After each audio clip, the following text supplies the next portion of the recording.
សួស្តីបងប្អូនអរគ្នាអូខេថ្ងៃហ្នឹង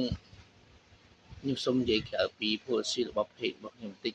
ភាសា page របស់ខ្ញុំអត់ចង់និយាយយ៉ាងទេប៉ុន្តែខ្ញុំត្រូវតែនិយាយដោយសារខ្ញុំបានឃើញភាពជាក់ស្ដែងកើតឡើងហើយមួយទៀតវាសក់ចោលអឺ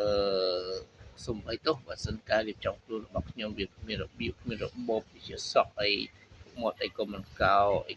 វាមិនស័ក្តិសមអញ្ចឹងខ្ញុំសូមអភ័យទោសដល់បងឬក៏បងប្អូនឬក៏លោកតាលោកយាយពុកម៉ែបងប្អូនអរគ្នាដែលមើលនៅក្នុង page នេះឬក៏តាមដាន page របស់ខ្ញុំដោយសារខ្ញុំបានឃើញមួយរយៈហ្នឹងនៅលើបណ្ដាញសង្គមមួយចំនួនដូចជា Facebook ដូចជាពិសេស Facebook ឬក៏អីផ្សេងៗនៅខាងឡើងហ្នឹងខ្ញុំបានឃើញអ្នកមួយចំនួនគាត់លក់ដូរសំទោសបើសិនណាខ្ញុំនិយាយទៅមានផលប៉ះពាល់ដល់អ្នកលក់ដូរតាមបណ្ដាញសង្គមដូចជាអ្នករកស៊ីតាមប្រព័ន្ធអនឡាញផ្សេងបើសិនណាខ្ញុំនិយាយទៅខុសអីសូមខន្តីអភ័យទោសដល់ខ្ញុំផង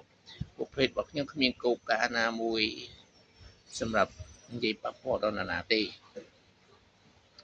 ព្រោះដូចខ្ញុំនិយាយប្រាប់បញ្ជាក់តាំងពីដំបូងហ្នឹងថាខ្ញុំសូមនិយាយក្រៅគោលការណ៍របស់ភេទរបស់ខ្ញុំតែម្ដងតែខ្ញុំបានអនុវត្តទៅខ្លួនឯងដោយមួយរយៈហ្នឹងខ្ញុំឃើញតាមបណ្ដាញសង្គមមួយចំនួនហ្នឹងដែលគាត់បង្ហោះនៃការលក់សំពាក់តម្លៃផ្សេងៗដែលមានតម្លៃថោកជាពិសេសបើយើងហៅថាមួយម៉ាត់ទៀតថាអាចថាលៀងឃ្លៀងឬក៏របស់ទឹកនៅពេលដែលគាត់លក់ដូរទាំងអស់ហ្នឹងគាត់បានមិនដាក់តម្លៃបាទហើយបាទអ្នកលក់ដូរមួយចំនួនច្បាស់ជាគាត់និយាយថា policy របស់គូការបណ្ណាគេមកឲ្យយើងដាក់តម្លៃឬក៏អីគេខ្ញុំយល់អាហ្នឹងប៉ុន្តែនៅក្នុងអ្វីមួយទៀតដែលកើតឡើងហ្នឹងគឺគាត់មិនដាក់តម្លៃនៅពេលដែលគាត់ដាក់តម្លៃឡៃឡុងឬក៏តម្លៃឬក៏គាត់ដាក់តម្លៃដែរប៉ុន្តែដាក់តម្លៃថោកឲ្យយើងចាប់អារម្មណ៍អញ្ចឹងគាត់ច្បាស់ជាដាក់នៅលើហ្នឹងស្អីដែរឆាតមកឬក៏ឆាតឬក៏ add Telegram របស់ពួកគាត់ដែលពួកគាត់បង្ហោះលើហ្នឹងសូមប្រយ័ត្នមែនតើពីព្រោះមានមនុស្សមួយចំនួនកំពុងតែប្រើប្រាស់អាបណ្ដាញឬក៏អាលក្ខខណ្ឌទាំងអស់ហ្នឹងជាគោលការណ៍មួយដែលថាបើយើងនិយាយពីថាប្រក្រាប scammer ដែរអាហ្នឹងក៏ជាការឆោបបោកមួយដែរឲ្យយើង add នៅក្នុង Telegram របស់គាត់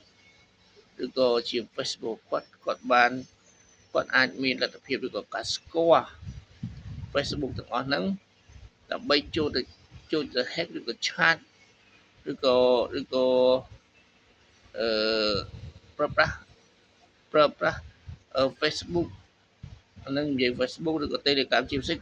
គឺ Telegram ដែលខ្ញុំបានឃើញហ្នឹងខ្ញុំបានឃើញបងប្អូនជាច្រើនបានតម្លាក់លេខ comment ខ្ញុំយកនេះខ្ញុំយកនោះទូពាក្យចាស់ស្ដែងគឺ page នេះគឺ page បោកឬក៏ page មិនខ្ញុំមិនដឹងទេប៉ុន្តែអត់ដែលឃើញការឆ្លើយតបយ៉ាងម៉េចទេប៉ុន្តែគឺវាឲ្យយើង add នៅលើ Telegram របស់វានៅពេលដែលយើង add លើ Telegram របស់វាច្បាស់ជាការ note នរណាម្នាក់ឬក៏អីមួយដើម្បីធៀមការអ្វីមួយដែលកើតឡើងអញ្ចឹងអាផលទាំងអស់នោះដែលកើតមានឡើងគឺមានច្រើនណាស់ហើយអ្វីដែលខ្ញុំជួបនោះក៏មិនមែនខ្ញុំជួបទេមានគេអ្នកជួបខ្ញុំឃើញដែរខ្ញុំភាពសង្ស័យកើតឡើងគឺខ្ញុំអត់ចូលមើលតែម្ដងរបស់ទាំងអស់ហ្នឹងគឺកាត់ឡើងរួចទេបងអង្គកាត់ឡើងរួចទេប៉ុន្តែបើបងប្អូនសង្ស័យដូចជាអូតូថាពេកមួយគាត់លក់ម៉ូតូតម្លៃថោកជឿនំនេះតម្លាក់លេខទីតាំងអាហ្នឹងគ្រោះថ្នាក់បងប្អូនហើយបងប្អូនសង្កេតមើលសង្កត់ថាបើសិនណាពេកនេះជាពេកដែលគេលក់ប្រកាសគេច្បាស់ជាឆ្លើយតបជាមួយបងប្អូនហើយចូលទៅមើលឆាតឬក៏ចូលទៅមើលប៉ុន្តែពេកខ្លះគឺយើងតម្លាក់ប៉ុបគេអត់ឆ្លើយតបជាមួយយើងសំបីតែបន្តិចប្រយ័ត្នពេកយើងប្រយ័ត្នមែនតើមកហើយចំការពេកខ្លះគឺវាឲ្យយើង add Telegram Telegram កាន់តែគ្រោះថ្នាក់ថែមវាអាចដល់ Telegram យើងច្រើននឹងកាន់តែគ្រោះថ្នាក់នឹងបញ្ជាក់មែនតើនៅក្នុងពេលហ្នឹងព្រោះខ្ញុំឃើញច្រើនណាដែល add ដែល Telegram យើង add ទៅអត់មានប្រយោជន៍អីទាំងអស់ខ្ញុំធ្លាប់ add ទៅអត់មានប្រយោជន៍អីទាំងអស់គឺអត់មានអីទាំងអស់អញ្ចឹងវាធ្វើគឺវាទៅការប្រមូលព័ត៌មានអំពីយើងហើយវាបានវាជួយការជ្រើសរើសនៃការ select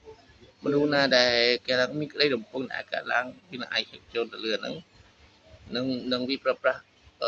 ទាំង Facebook ឬក៏ទាំង Telegram account របស់យើងទៅធ្វើនៅលើការងារអ្វីមួយដែលយើងអត់ដឹងអញ្ចឹងខ្ញុំបានឃើញអានឹងសកម្មភាពហ្នឹងឥឡូវដូចជាកាត់ឡើងច្រើនមែនទែននៅលើបណ្ដាញជាពិសេស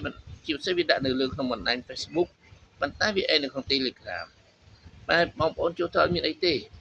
គ្មានអីទាំងអស់វាអត់មានឆ្លើយឆ្លងអត់មានអីទាំងអស់អញ្ចឹងប្រយ័ត្នកាត់ឡើងច្រើនណាស់ឥឡូវនេះនៅក្នុងពេញបណ្ដាញរបស់យើងខ្ញុំសូមបើកបងចូលនេះទោះបីរដ្ឋាភិបាលរបស់យើងកំពុងបង្ក្រាប scammer online ក៏ដោយក៏វានៅស្គាល់ scammer ទូទៅដែលការឆោបបោកនឹងច្រើនចុងកាយរដ្ឋាភិបាលលោកកន្លែងរបស់បង្ក្រាប scammer របស់ប្រទេសប៉ុន្តែអត់បានមើលអ្នកនៅក្នុងនឹងជាងសូមមានការប្រុងប្រយ័ត្នឲ្យខ្ពស់ជាពិសេស Telegram ឬក៏អ្វីកុំអាចបង្ហាញជាសាធារណៈច្រើនពេកអានឹងជាបំណងរបស់ខ្ញុំដែលខ្ញុំឃើញហើយក៏ខ្ញុំធ្លាប់ចូលខមមិនហើយក៏ខ្ញុំទៅប្រើ account មួយទៀតដើម្បីចូលខមមិនឲ្យទប់ទល់នឹងការhack account របស់ខ្ញុំក៏ដូចជា Telegram របស់ខ្ញុំទៅការប្រទេស Telegram មួយទៀតដើម្បីទប់ទល់នឹងដែរអូខេខ្ញុំមានតែប៉ុណ្្នឹងទេដោយសារអានេះគឺជាការនិយាយក្រៅ policy របស់ខ្ញុំទេមែនមែន policy របស់ page របស់ខ្ញុំឬក៏គោលការណ៍របស់ page របស់ខ្ញុំដែលខ្ញុំកាត់ឡើងទេអញ្ចឹងខ្ញុំមានតែប៉ុណ្្នឹងហើយសូមកាន់តែអភ័យទោសបើថានិយាយទៅមានផលប៉ះពាល់អ្វីខ្លះសូមកាន់តែអភ័យទោស